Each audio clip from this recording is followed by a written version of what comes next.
नमस्कार, नवतेज टीवी के खास बुलेटिन न्यूज रूम लाइव में आप सभी का स्वागत है। मैं हूं आपके साथ हमेशा यादव। बढ़ते हैं खबरों की ओर। खबर भरतपुर से है, जहां लघु उद्योग भारतीय महिला इकाई भरतपुर द्वारा स्वयं सिद्धा शरद मेले का आयोजन किया गया, जो इसके समापन के अवसर पर मेले में नुक्कड़ नाटक की मनमोहक प्रस्तुतियां भी स्वास्थ्य मंदिर संस्थान के घुमंतु परिवार के बच्चों के द्वारा दी गई। साथ ही हेल्पिंग हैंड संस्था द्वारा बेटी बचाओ बेटी पढ़ाओ अभियान और नारी शक्ति पर एक नाटक का मंचन भी किया गया और मेले का संचालन शिल्पी जैन हथेनी ने किया।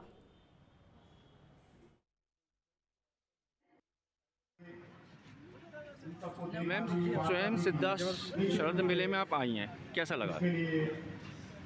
अभी मैंने जिस तरीके से देखा, आप देखिए, सबसे पहले तो मैं कविता और इनकी पूरी टीम को, हरप्रीत जी की टीम को, क्योंकि जिस तरीके से इन्होंने इस प्रोग्राम से जोड़ने का, एक टीम बनाने का बहुत बड़ा काम करा और इससे देश के प्रधानमंत्री माननीय नरेंद्र भाई मोदी जी भी एक आत्मनिर्भर भारत, उसी प्रकार से आज महिलाओं को आपने देखा है कि हर महिला हर स्टॉल पे हर महिला अपना अपना कार्य दिखा रही है, जो अपने हाथों से वर्क करा हुआ है उन्होंने। तो मैं आज कहती हूँ कि महिला हर क्षेत्र में आगे हैं, वो किसी से कम नहीं है, आगे बढ़ कर के काम कर रही है। और आज आप मुझे प्रत्यक्ष देख सकते हैं कि किस तरीके से महिला आगे बढ़ने का काम कर रही हैं। तो मैं निश्चित रूप से इनकी पूरी टीम को अपनी तरफ से धन्यवाद दूंगी। और आपने एक चीज़ और देखी होगी, जो कि अभी देखा कि लोक परिवार से जिन बच्चों ने प्रोग्राम करा, उसमें सिर्फ ये दिखाया गया कि बेटियों का परिवार में होना कितना जरूरी है।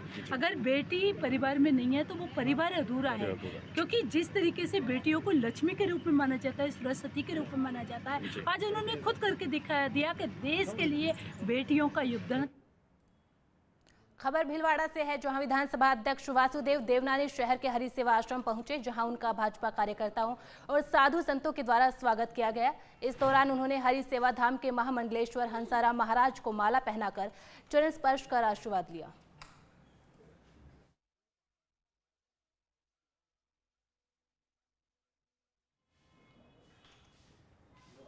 पिलानी में चांडक मार्ग पर स्थित उत्तम सुपर स्टोर पर हुए गोलीकांड में नया खुलासा हुआ। घटना के मुख्य आरोपी सूरज नायक उर्फ घुंडी ने अपने 2 गुर्गों के जरिए सुपर स्टोर पर गोलियां चलवाई थी। गोली चलाने वाले दोनों बदमाशों में से एक पिलानी और दूसरा सूरजगढ़ थाना क्षेत्र का रहने वाला है। यह भी जानकारी मिली है कि घटना से कुछ दिन पहले उत्तम सुपर स्टोर पर उधार सामान लेने को लेकर मुख्य आरोपी घुंडी के स्टोर संचालकों से कहासुनी भी हुई थी।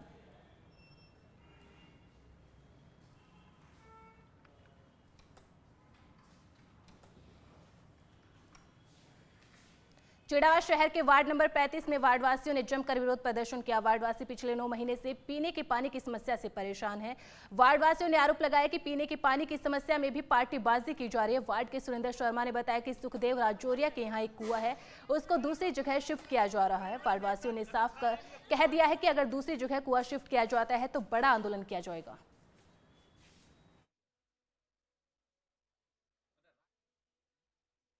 सुखदेव जी राजौरिया के घर के पास का कुआं है, उसको दूसरी जगह शिफ्ट कराने में हमारे दिक्कत ये आती है। हमारी पाइपलाइन 2.5 फुट 3 फुट ऊंची है, उधर से पाइप आ रही है, हमारे घर से बिल्कुल पीछे घर है, उसमें 2.5-3 फुट नीची पाइप है। पुरानी पाइप है, नया कुआं खुद ही सुखदेव जी के घर के आगे का पास है और वहाँ का खुद के लिए लाइन बदली जाए तब पानी। 9 महीने से हम दुख पा रहे हैं, टैंकरों से पानी आ रहा है। पिछले कार्यकाल में हमारी कहीं सुनाई नहीं हुई और अब भी कुछ लोग ऐसे मिले हुए हैं जो हमारे कुएं को खोदने नहीं देते हैं। प्रशासन क्यों नहीं चेतता है? प्रशासन उन्हीं के घर जा जाके क्यों डिस्कस करता है? It's a very bad thing. प्रशासन गलत है, ऐसा क्यों कर रहा है प्रशासन हमारे साथ? वार्ड नंबर कौन सा है? वार्ड नंबर 35 राकेश पार्षद है हमारा। हमें इससे क्या मतलब है कि कांग्रेस बीजेपी, हमें तो कुआं चाहिए, पानी चाहिए। इस कुएं को पास करवाया कैसे सुन के इनको, तो इसको भी उधर ले जा रहे हैं। ये क्या मतलब हुआ? 1 साल वो हो गया हमारा पानी नहीं आया। मेरा लड़के ने टंकर कितना गिरवा दिया, अब कहाँ से गिरवा में? बहुत मुसीबत आ रही है हमको, ताना मार रहा है सारा मोहल्ला कि तुम्हारा लड़का जीत गया तो ये कुआं नहीं खुद रहा। और कुआं कैसे खुदवाए वो आंट लगा रखी है। प्रशासन आता है। पार्षद कौन है आपका? मोला हमारा लड़का है राकेश कुमार। प्रशासन आता है, यहाँ खोद देंगे, यहाँ खोद दूसरे दिन वहाँ खड़े हो जाते हैं। हम क्या तो तरीका है? जो गरीब आदमी है ना उसके नीचे दबते हैं। हम तो बात नहीं करें। प्रशासन ने मजाक बना रखी है। प्रशासन ने मजाक प्रशासन को बढ़ाता है, हम कर देंगे। गौशाला में पानी जाता है उसको भी बंद। चिड़ावा शहर के गांव बदनगढ़ में क्रिकेट प्रतियोगिता का शुभारंभ किया गया। आयोजन समिति के सदस्यों ने जानकारी देते हुए बताया कि श्री श्री 1008 शांतिगिरी जी महाराज क्रिकेट कप का विधिवत शुभारंभ किया गया है। उद्घाटन कार्यक्रम के मुख्य अतिथि राकेश पीजी कॉलेज की प्राचार्य डॉक्टर अभिलाषा और निदेशक राकेश पंघाल ने फीता काटकर उद्घाटन किया। कार्यक्रम की अध्यक्षता सरपंच प्रतिनिधि विजेंद्र डूडी ने की। आपको बता दें, विजेता टीम को 11,000 नकद और आकर्षक ट्रॉफी इनाम में दी जाएगी, तो वहीं उपविजेता टीम को 7,000 से ज्यादा नकदी और ट्रॉफी भी इनाम में दी जाएगी।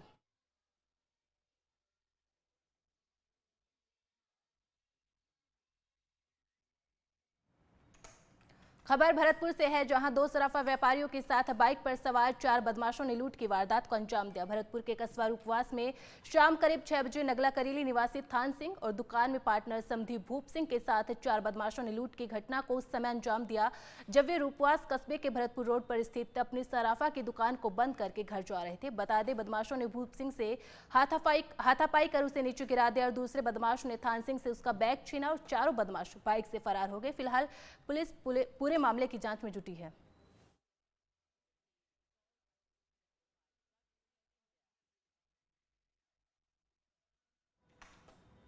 एक ही परिवार के 3 सदस्यों की धारदार हथियार से हत्या करने का मामला सामने आया। खबर नागौर के पादुकला कस्बे की है, जहां परिवार के 3 सदस्य घर में सो रहे थे। इस दौरान उनकी हत्या कर दी गई। बताया जा रहा है कि यह हत्या उनके ही बेटे ने की है। हत्या की सूचना मिलते ही पादुकला थाना पुलिस मौके पर पहुंची और तीनों शवों को कब्जे में लेकर अस्पताल की मोर्चरी में रखवाया। फिलहाल पुलिस मामले की जांच में जुटी है।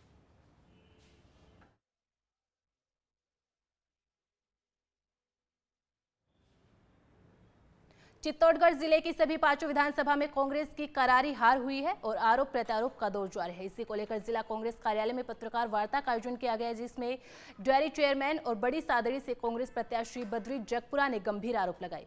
जगपुरा ने कहा कि पूर्व विधायक प्रकाश चौधरी के कारण बड़ी सादड़ी में पार्टी को हार मिली, वहां पर काफी भीतरगात हुई। वही संभाग में कांग्रेस के सनातन धर्म को नहीं समझ पाना भी हार का कारण बताया।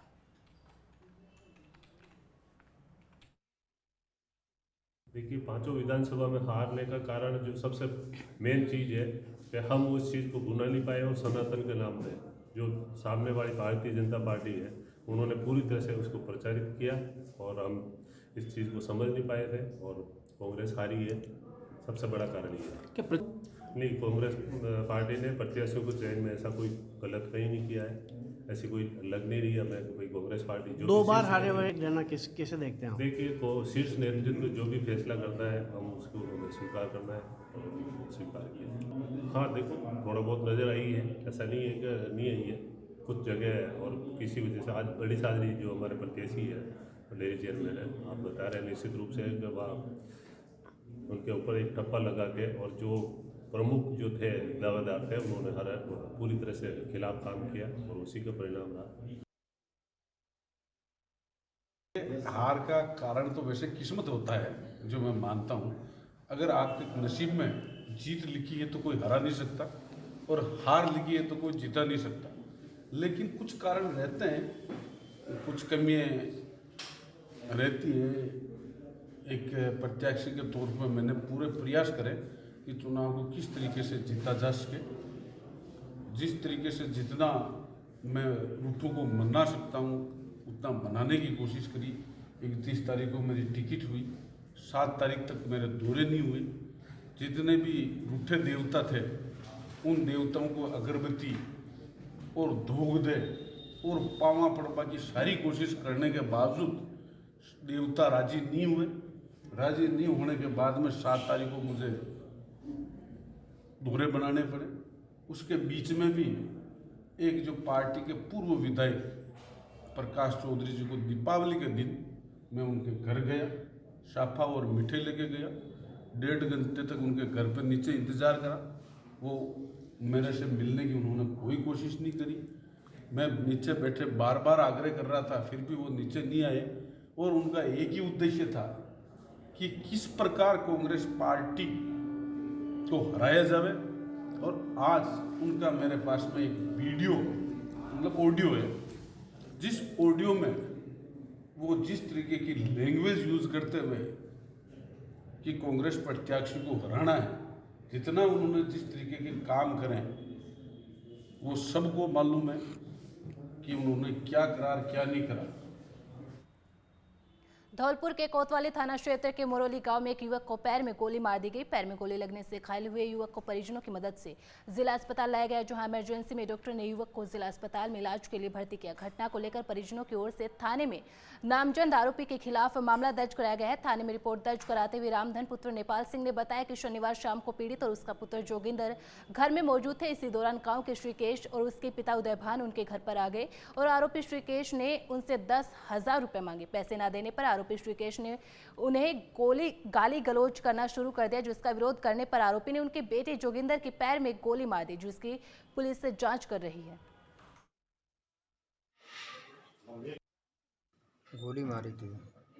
किसने? श्रीकेश ने। क्या विवाद चल रहा है? बात चंदा मांग रहा था मेरे पे 10,000 रुपये। किस बात का? क्या पता, गुंडागर्दी है, वो तो भागी है, डकैत है। मरौली का ही है? मरौली का ही है। बाप बेटा दोनों चंदा मांग रहे थे। घर पे हमला किया या खेत वगैरह? गेल में गांव से गुटका लेके आ रहा था मैं और ठीक है तो गोली मार। कल देर सायंकाल को मोरोली गांव में कोई दो चाचा ताऊ के लड़कों के मध्य में विवाद हुआ, जिसमें एक जोगिंदर नाम के लड़के के उसके चाचा के लड़के श्रीकेश ने कोई गोली मार दी, जो घुटने के नीचे पाँव में लगी हुई है और बिल्कुल वो स्वस्थ है और हॉस्पिटल में भर्ती। उसके खिलाफ हमने कोई 307 वगैरह IPC की धाराओं में प्रकरण पंजीबद्ध कर लिया गया है। इनको पैसों को लेकर के इनके मध्य में कोई विवाद था।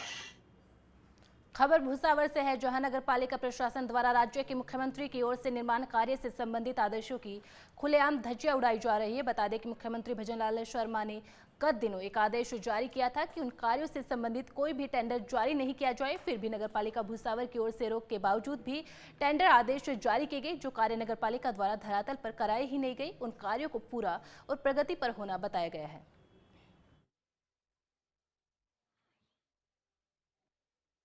25 में सड़क निर्माण कार्य हुआ नहीं है, ना नाले का काम हुआ है और पेमेंट की उठने की तैयारी हो गई है।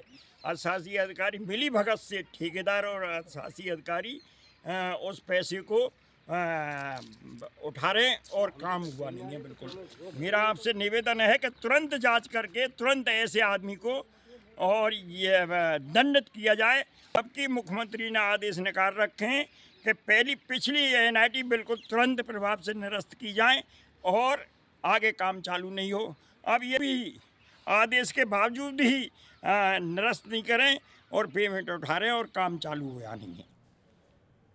अलवर में भारतीय कम्युनिस्ट पार्टी ने राजस्थान सरकार द्वारा पूर्व सरकार में जारी किए गए विकास कार्य के निर्माण कार्य को रोकने के विरोध में पुलिस कंट्रोल रूम के पास स्थित पार्टी कार्यालय के बाहर विरोध प्रदर्शन किया। इस दौरान पार्टी पदाधिकारी तेजपाल सैनी ने बताया कि राजस्थान सरकार ने पूर्व कांग्रेस सरकार की पुरानी जन कल्याणकारी योजनाओं और घोषणाओं को बंद करने का काम शुरू कर दिया है। वहीं अलवर में भी होने वाले निर्माण कार्य रुक गए हैं, जिसको लेकर जिले भर में आक्रोश है। आज प्रदर्शन का प्रोग्राम इसलिए है कि जो हमारे जो ज़िले में जो विकास जो होना था उन पर पूर्णतः रोक लगा दी गई है, जिसमें मुख्य रूप से 4 ओवरब्रिज बनने थे, अंडरपास कालीमुरी अंडरपास बनना था और सीवरेज लाइन डलनी थी। जनरल अस्पताल और जनरल हॉस्पिटल जो एक बनाने का जो सुरंग का रास्ता था वो भी बंद हो गया है। इसी प्रकार से जो रोड के निर्माण है वो सभी बंद हो गए हैं। इस सरकार से ये अनुरोध है कि आज जो विकास कार्य जो मूल रूप से होने थे उन पर रोक नहीं लगाई जाए, जिससे कि आम जनता की जो सुविधा के लिए जो विकास कार्य होने थे उन्हें लागू किया जाना चाहिए। इसी प्रकार जो कांग्रेस सरकार की जो योजनाएं थी उन योजनाओं को तुरंत बंद कर दिया गया। उन योजनाओं में जिनको रोजगार मिला हुआ था वो अचानक बेरोजगार हो गए हैं, उन्हें अपनी योजनाएं लागू करके उन्हें फिर से रोजगार दिया जाना चाहिए। ये मुख्य रूप से आज के हमारे मांगे हैं। मुख्यमंत्री को भी ज्ञापन दिया जाएगा कि इन संदर्भ में इन पर तुरंत कार्रवाई की जाए, जिससे कि आम जनता को राहत मिल सके। जयपुर के किशनपुर बाजार में स्थित एक मंदिर में असामाजिक तत्वों द्वारा मंदिर में अपवित्र करने वाली वस्तु फेंकने का मामला सामने आया। स्थानीय लोगों का कहना है कि यहां बड़के बालाजी मंदिर में किसी ने मांस का टुकड़ा फेंककर मंदिर की पवित्रता खराब करने की कोशिश की है। मौके पर पहुंची पुलिस ने लोगों को जांच कर कार्रवाई करने का आश्वासन दिया। वहीं हवा महल विधायक बाल मुकुंदाचार्य भी मौके पर पहुंचे और दोषियों के खिलाफ एक्शन लेने की बात कही।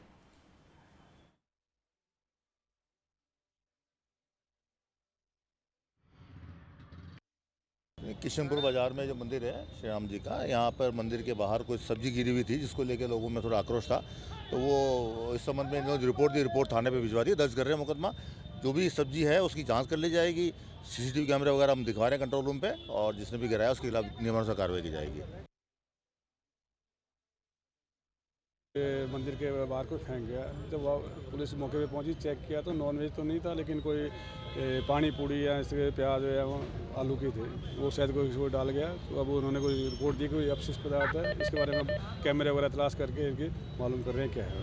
तो इसमें कह रहा है कुछ अवशेष जैसे नॉनवेज का? नहीं, नॉनवेज का नहीं है, नॉनवेज का नहीं है। आलू प्याज या पानी पूड़ी टाइप का इस तरह का। तो शिकायत दी गई की तरफ से? हाँ, एक लिखित में के परिवार पेश किया है, उस संबंध में जांच की जाएगी। इस मंदिर पर सुबह जब पुजारी जी आए तो आने पर जब खोला गेट तो कुछ सब्जी नुमा कुछ ऐसे सामान थे जो फेंके गए थे। अब वो फेंके किस रूप में थे ये तो उसकी जांच होगी। अभी तक ये भी पता नहीं कि वो सब्जी है, प्यालसन की है या फिर कोई नॉनवेज है। वो जांच का विषय है। वो इस तरह का सामान था कि उसको देखकर पुजारी तो डर गए कि पता नहीं क्या है, तो अब उसको उठाया गया है, अधिकारियों के पास जमा है, उसकी जांच के लिए दे दिया। और आसपास में जो CCTV कैमरा है उसके द्वारा देखा जाएगा कि भाई ये फेंका किसने और ये कितने बजे फेंका और क्यों फेंका है, वो भी देखेंगे। जो व्यक्ति ने ऐसे गलती की है उसको सजा होगी, इसमें कोई न्यायोचित काम होगा, क्योंकि ऐसा ये मंदिर का मामला है, सनातन का मामला है, हनुमान जी का मंदिर है। तो फेंका है, क्यों फेंका है, कुछ भी फेंका है तो क्यों फेंका है, तो ये इसको सजा होनी चाहिए। देखिए, हमारे सामने विषय आया, आने के साथ ही हम लोग पुजारी जी के संपर्क में आ गए, मंदिर पे आ गए। मंदिर की साफ सफाई हो गई, धुलाई हो गई, शुद्धिकरण हो गया मंदिर का, भगवान की पूजा अर्चना हो गई है। अब रहा बात जांच का विषय, वो जो किसने फेंका है, क्यों फेंका है, उसके पीछे क्या कारण है, वो जांच के बाद पता चलेगा। कैमरे में आसपास में देखा जा रहा है कि कौन व्यक्ति कितने बजे ये काम हुआ है, और सामान की जांच के लिए भेज दिया गया है। वो मेडिकल से रिपोर्ट आएगी कि इसमें क्या सामान था, क्या नहीं था, खाद्य से संबंधित, मेडिकल संबंधित सभी जगह उसका। हवा महल के चौगान स्टेडियम में विकसित भारत संकल्प यात्रा कैंप का आयोजन किया गया। हवा महल विधायक स्वामी बाल मुकुंदाचार्य महाराज ने गणपति की पूजा अर्चना करके कैंप का शुभारंभ किया। इस दौरान वरिष्ठ कार्यकर्ता वैद्य केदारनाथ शर्मा, पार्षद मानक शर्मा, अविनाश सैनी आदि मौजूद रहे। इस अवसर पर विधायक ने कार्यकर्ताओं से कहा कि अधिकारियों के साथ मिलकर योजनाओं का लाभ लोगों तक पहुंचाए। साथ ही कहा कि देश को समृद्ध और आत्मनिर्भर बनाने और मोदी की गारंटी को जन जन तक पहुंचाने के लिए विकसित भारत संकल्प यात्रा का आयोजन किया जा रहा है। साथ ही बताया कि प्रधानमंत्री मोदी का विजन 47 लाख परिवारों को नल से जल, प्रधानमंत्री आवास योजना के तहत 8.7 लाख आवासों का निर्माण, दीनदयाल उपाध्याय ग्राम ज्योति योजना के तहत गांवों को विद्युतीकरण से जोड़ना है। ये योजनाएं पिछले 5 साल से आदरणीय प्रधानमंत्री नरेंद्र मोदी जी के द्वारा निरंतर जारी है, लेकिन पिछला कुशासन 5 साल की कांग्रेस गवर्नमेंट होने के कारण योजनाओं का लाभ लाभार्थियों को नहीं पहुंच पाया। तो इसलिए ये हमारी संकल्प यात्रा घर घर, गांव-गांव, कॉलोनियों में, नगर में, प्रत्येक वार्ड में इस यात्रा को पहुंचाने का कार्य चल रहा है, जिसके द्वारा लाभार्थियों को लाभ मिले, योजनाओं का लाभ मिले। उज्ज्वला योजना है, सुकन्या योजना है, अनगिनत कितनी योजनाएं हैं जो प्रत्येक व्यक्ति तक पहुंचने की आवश्यकता है। किसानों के लिए योजनाएं हैं और इन योजनाओं का लाभ लोगों को पूरा 100% मिले, इसके लिए सरकार की योजनाएं, भाजपा पूरा परिवार, कार्यकर्ता, अधिकारियों को साथ लेकर कि सरकारी योजनाओं का लाभ सबको मिलना चाहिए, उसी संकल्प को लेके और ये कार्यक्रम चल। आमजन को केंद्र सरकार की विभिन्न फ्लैगशिप योजनाओं की जानकारी देने और योजनाओं से जोड़ने के लिए जिले भर में विकसित भारत संकल्प यात्रा का आयोजन किया जा रहा है। इसी कड़ी में रावतसर बस स्टैंड पर शिविर का आयोजन किया गया, जिसमें प्रधानमंत्री मोदी के विजन भारत को 2047 तक विकसित राष्ट्र बनाने के संकल्प की शपथ दिलवाई गई। कड़कड़ाती ठंड में भी आमजन में खासा उत्साह नजर आया। इस मौके पर पूर्व विधायक धर्मेंद्र मोची, तहसीलदार Naveen Garg, BCMO doctor Maninder Singh, EO Sandeep Bishnoi आदि मौजूद रहे।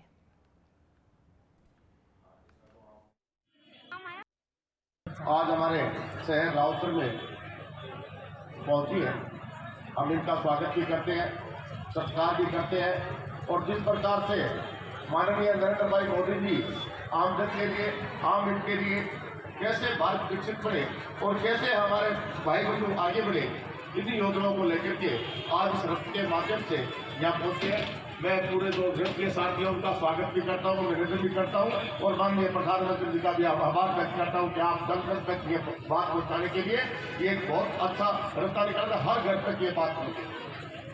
और मित्रों, आज इस कार्यक्रम में मंच पर विराजमान तहसीलदार जी, एलाज जी, ईओ साहब, नेता प्रतिपक्ष भाई गौतम जी और वाइस चेयरमैन भाई अहमद जी, पार्षदगण, आज इस कार्यक्रम में पधारे मेरी माता और बहनों, हम उम्र साथियों, प्यारे बच्चों, पर मैं तो आपसे यही निवेदन करना चाहूँगा कि जो भारत सरकार ने जो योजना आमजन तक पहुँचाने की बात की है और मोदी जी ने गारंटी दी है, उस गारंटी का लाभ हर परिवार तक पहुँचे और हर परिवार को मिले। मुझे आशा ही नहीं, पूर्ण विश्वास है कि जो कर्मचारी अधिकारी इसमें लगे हुए हैं, इसमें कोताही ना बरतें और जो जिस गरीब का हक है और जो जिस व्यक्ति का मान सम्मान है, उसको हम देने में कहीं भी पीछे ना हटें। नागौर के मेड़ता सिटी के गांव सिलवा में बन रहे पद्म स्मारक पर हर प्यारी देवी पहुंचे और श्रमिकों को मिठाई और कंबल वितरण के संत पद्माराम कुलरिया की स्मृति में बन रहे भव्य स्मारक का जल्द ही लोकार्पण किया जाएगा। इस दौरान टीम मेड़ता के सदस्य भी मौजूद रहे।